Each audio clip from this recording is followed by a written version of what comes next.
Hi guys, I wanted to provide you with a video to go over this week's learning assignment, and also just to show you how research is done in these data sets and why really the fundamental part of this doing this type of data set research is knowing levels of measurement. So that's why I wanted you to create that table this week where in one column you listed out all the variables that were in the data set, and in the other column I wanted you to list out all the variables levels of measurement.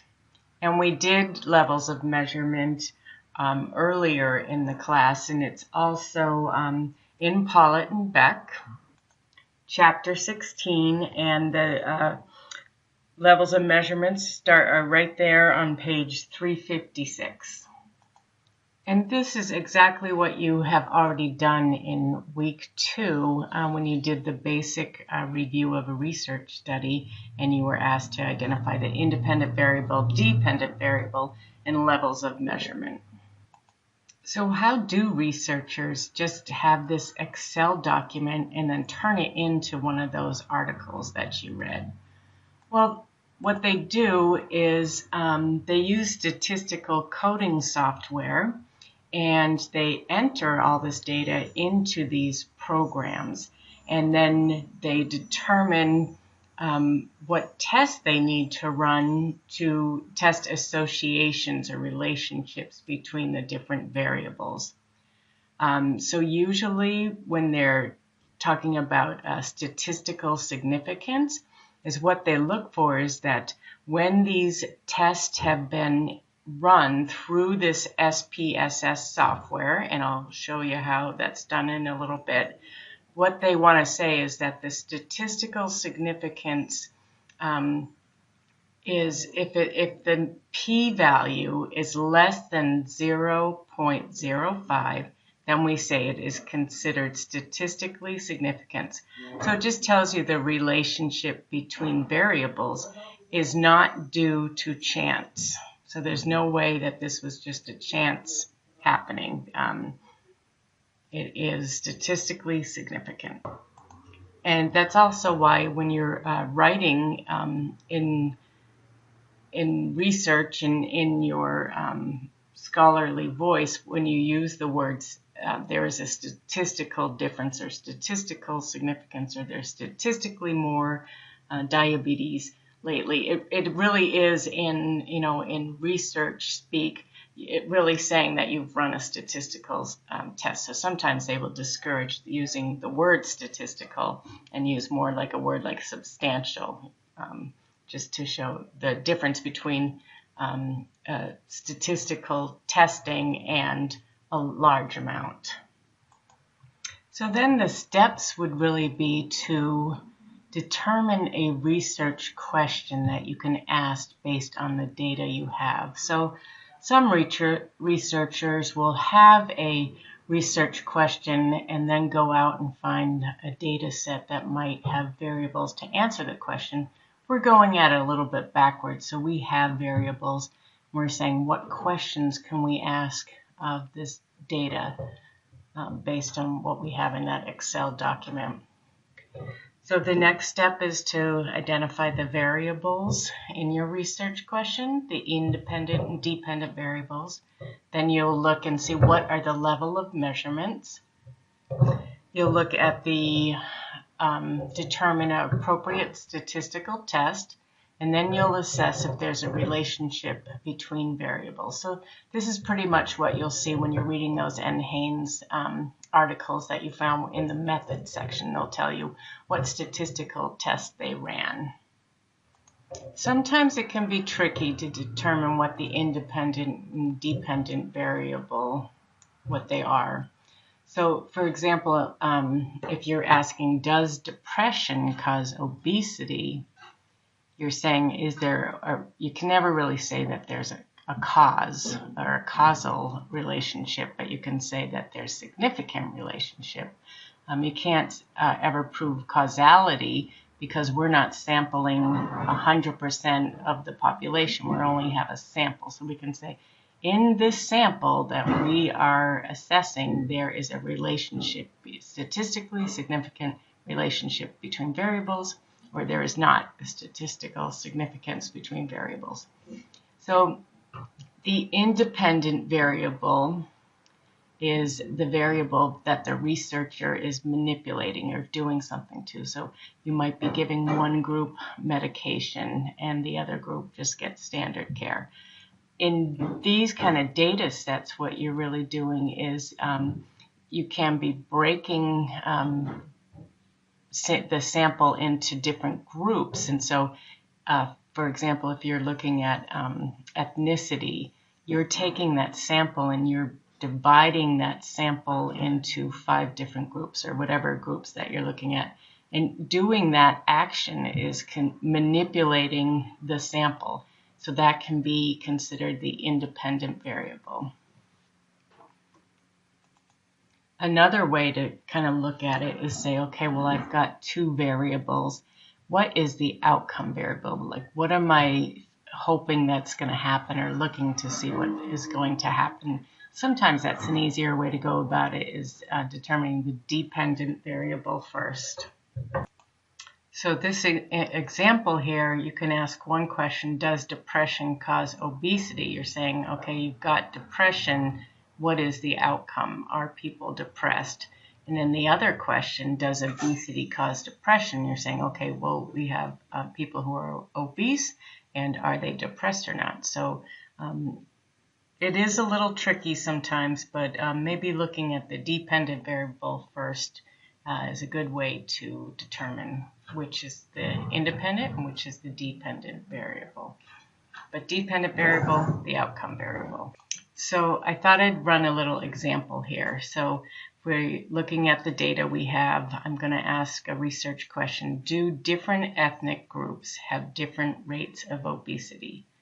So the way that we can look at this is say that the null hypothesis is just saying that there is no difference between groups. And then if you get a statistically significant test that's less than 0.05, we reject this and say, yes, there is a difference between these groups. So once we get our p-value, or this 0.005, if that p-value is less than this, then we say, yes, there is a significant relationship between the variables. So the next step, identify the independent and dependent variables. So what is the outcome variable that we're looking at this? So our outcome, we're looking at rates of obesity, and in this data set we're given BMI, so we'll use that as our proxy for rates of obesity. And then what we're doing as a researcher is dividing the sample up into those different ethnic groups, so those will be our independent variable. So we've got our ethnicity and BMI, our 2 variables there. So now let's look at what the levels of measurement are. We can look a little more closely at these variables by entering them into the statistical coding software. So once they're in the software, we can look at a description of the variables to determine what exactly they are. It also told us in our Excel document, the only thing that's really different is scale. We kind of refer to that as ratio. So if we go down to body mass index, we see that it says scale here, and that would be converted to ratio. So ratio data has an absolute 0, and there are equal intervals in between the different measurement points. So BMI can be 0 and can go all the way up to infinity, and a BMI of 30% is exactly double that of 15%. So there's equal intervals in between there. So that's ratio data there. in race and ethnicity here, it's nominal data. So they will say Hispanic, Asian, they have non-Hispanic whites, non-Hispanic blacks, other, and so those are they're giving each of these groups a name. There's not any relationship between these names. You know, being Mexican American is not double that of being some other race. They're just names that they're giving them. So we see here there's 1, 2, 3, 4, 5 different groups. So this is a nominal variable. So once you know your independent variable and your dependent variable and the levels of measurement, it's really pretty easy to determine what statistical test to run. So in Pollitt and Beck on the front side cover, there's a little chart that looks like this here. So this is something we're not going to delve into much in this class, but I just wanted to show you kind of how this table would work and how researchers understand what statistical test they should run to come up with their answer. So this table kind of is what that is. It's telling us what test to run. So in this column here, you get your dependent variable, and is it nominal, ordinal, or ratio? And we said we were going to run ethnicity as our independent and our dependent variables BMI. So BMI was ratio. And then you line it up here. We had our independent variable. It had 5 groups. So, and they're independent groups, meaning you can't be in more than one group at the same time. You can't be Mexican American and non-Hispanic white. So that you're in these independent groups. So you line this up here. You see, come down to this one and across here, and you see we're going to run an ANOVA. An ANOVA is a statistical test that's described in page 388 of Pollitt and Beck. It's an analysis of variances, and we are testing the differences between means. So we're looking at the BMI of each of these 5 different groups, and we're getting the average of everybody's BMI in each group, and then comparing those averages or means of each group to one another. So let's look at an example of this. So this, I have SPSS on my computer, so I can import the Excel data right into here, and it comes up on these charts here. So we have data view, and it gives us the code of all the variables up here, and then it gives us the number in each, the value in each one of these different groups. So this is probably BMI here. We have someone with the participant 22 has a BMI of 35. Their age is 70. So we can go over, this must be systolic blood pressure. And then there's also the data view, the variable view. So this is the code for the variable. And then this is the label of the variable, and tells us the values in there, and then the scale here. So really, this, if it has a little thing like this scale, ordinal, and nominal are the 3 variable choices here. SPSS, the scale means ratio. Or interval. They really don't differentiate between interval and ratio, but you can see here they do have ordinal and nominal.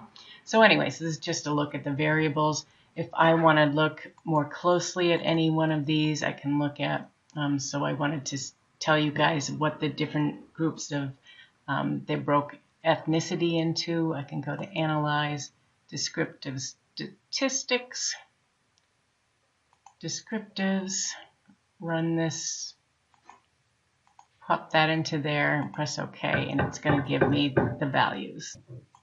So we can see here that we have 136 Mexican Americans in the sample. Other Hispanics, we have 18.